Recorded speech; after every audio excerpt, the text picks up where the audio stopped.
Hello friends, my name is Tathya and today I made an elevator at Robofun Lab, Ahmedabad. The components I have used are 2 touch sensors, 1 conveyor belt, 1 ultrasonic sensor, 1 large motor, 1 EV3 brick, 2 medium motors, a few cables and many more non-electrical components. The kit I have used is the EV3 kit. Let me tell you how does it works.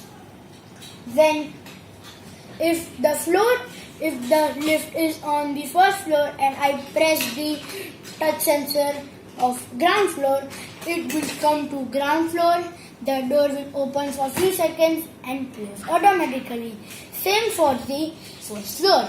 And if it is on the first floor and I press the same touch sensor of the first floor, the door will open and close. Let me show you a demo.